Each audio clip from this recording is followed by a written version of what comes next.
What is up, guys? I'm Luke Embers and welcome back to the channel. So as a fire dancer in Chicago doing shows throughout the year, there's a question that I constantly get from the audience members and the people that I work with, and that is, how did I start fire dancing? But looking back on my videos, I don't think I've actually sat down and shared with you guys my story as to how I became a fire dancer, but I think I've sprinkled it around my videos here and there. Now, I figured there's no better time than now to share with you guys my journey.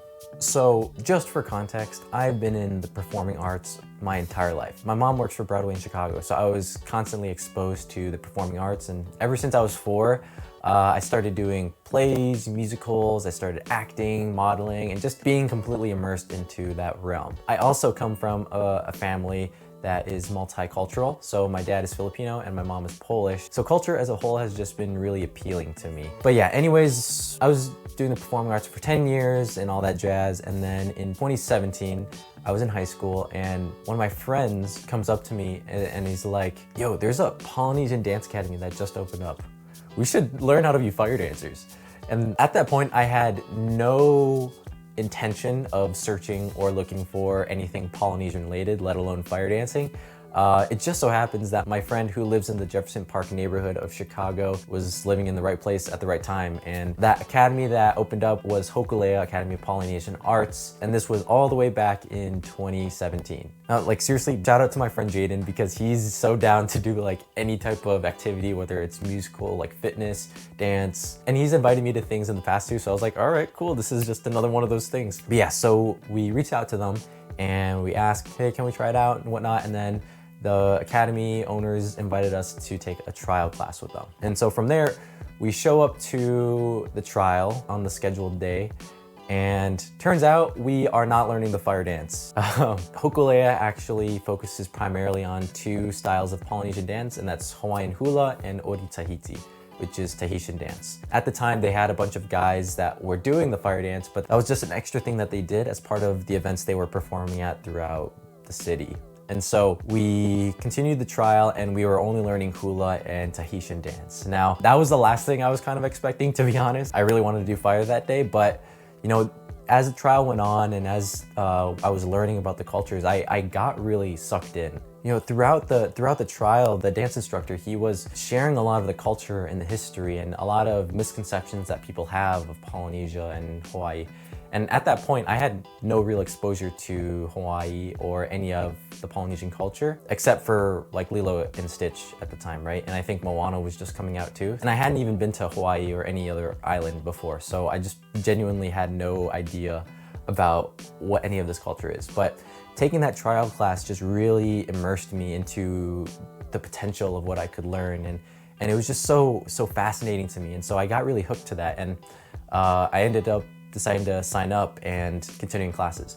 My friend, on the other hand, I think, like I said, he does all types of stuff. He ended up not doing it because I think he was trying out Spanish guitar or something like that. Yeah, so from 2017, about a year passed until I actually started doing the fire dance. My instructor, he took me to Home Depot. We got all the materials on how to make a fire knife. By the way, I made a video on how to make a fire knife. If you want to check that out, link is in the description below. But yeah, we ended up making my own fire knife, and then he taught me the basics, and then I started practicing on my own and got to the point where I could start doing shows with them. Now, that was a lot of fun, and we were doing shows across the city, like for a lot of Park District events and community events. And long story short, that's how I started fire dancing. Realistically, the story isn't super grand or amazing. It was completely by chance. I'm not Polynesian by blood, and it just so happens that there was an academy or a group that was in my vicinity to actually start dancing. From what I know, or from the people I've spoken with,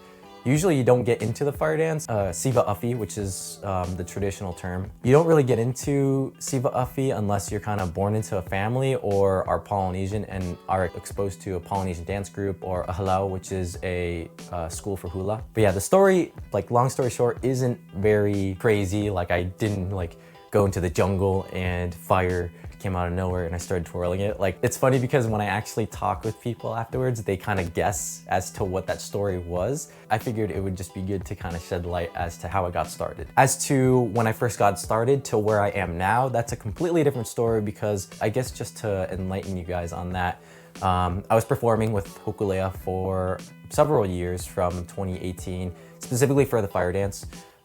Specifically for Siva Uppy. I was doing it with them at shows and gigs and whatnot, but I never really practiced too much. I would do the basics here and there, like once every 2 weeks or something like that. And it'd be very minimal, right? Like nothing crazy, just enough for me to be decent enough on stage. And that went on for years, right? And then I went to college. I did a little bit there. I brought it there and I tried to show off a little bit. You know, you kind of have to in college. But again, just never really practiced and never put a lot of time and attention into it until 2023. Now, this was just a very pivotal year for me because I was graduating college. That question of what are you gonna do? Just evaluating what would be my hobbies, skills, interests outside of school. Seeing more Siva Uppy dancers on social media and YouTube and stuff, doing my own personal research, I saw how good these people were. I saw how skillful they were and how dedicated and how disciplined they were. And the results of that, right? An amazing, ferocious show that captivated people and connected with people, in addition to the cultural blends and performative aspects to it. You know, it was such a unique, dynamic thing, but I was so surprised that like the community is so small. In those recent years leading up to 2023 after COVID, I was getting less and less instruction on it, and it was really just me doing it on my own. And so at that point in 2023, I was like, what does it look like if I put all of my time and effort into this craft? I have experience in performing, I have experience in the basics. What can I do with this and where can I go? And so that just led to a whole can of worms being opened about brainstorming and seeing what my life could be with Fire Knife. At that point, June 8th, I believe, or beginning of June, I decided, all right, I'm gonna do 1 year of Siva Uppy straight. This will allow me to stay dedicated. This will allow me to be accountable for myself, build discipline and skill so that I can improve day by day. Because when you're seeing all these pros and professionals and all these world champions on Instagram and YouTube, it's like, dang, I want to get there.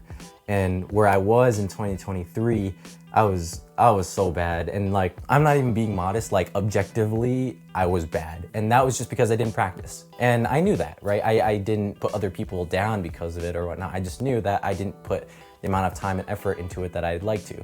And so at that point, I was like, all right, I'm gonna spin for 365 days just to see where I could go with it. And so at that point, I started practicing every day. I started watching more videos, doing drills, trying to move from videos that I saw from other fire dancers and really just going all in on the immersion, trying, experimenting. And I kept doing that day by day by day, and I was able to achieve 1 year in 2024. At that point, I was like, all right, I'd say I'm decent now, but I wanna get even better. So I was like, screw it, I'm gonna continue this to 500 days. So I continued the journey 500 days, start doing more experimenting. Like you see me tricking all the time. I wanna like start incorporating that aspect into it, building more dynamic movements and moving myself in addition to the prop that I use. Drilling day by day until I got to 500 days last year. And then I said, screw it even more. I wanna go 1,000 days because there's so much more in store for me to learn and to develop in terms of skill. And I wanna prove to myself that if you just go 1% every day, if I can spin every single day, you know, it could be 5 minutes, 10 minutes, however long. If I can do it for 1,000 days straight, imagine where I'll be. And so right now I'm on that journey of 1,000 days. I think today I'm on like 663 or 4 at the time of recording this video. And my entire journey I've been able to share on my social media, on TikTok at Luke Embers, which you should definitely check out. You can see where I was on day 1. Once you go check that out and you'll see where I was, it's tremendous in the amount of change and skill that I've developed ever since that point. Like 660 days, I'm doing all these crazy different moves and different combos, and I've just developed so much skill because I kept going with it day by day. I honestly have no clue what's gonna happen when I reach 1,000 days. Along the journey with all this, I wanna be able to help make Siva Uppy more accessible for people. So that's why I make videos like this, to share my story and also tutorials on how to get started, on how to build a fire knife, right? And I even created a newsletter too, or I even provide an intro guidebook to Siva Uppy for those who sign up. And so finding ways to share this art form with others, not coming from I'm an expert standpoint, but I'm learning and here's what I've learned. So from 2017 to 2025, that's been my Siva Uppy journey thus far.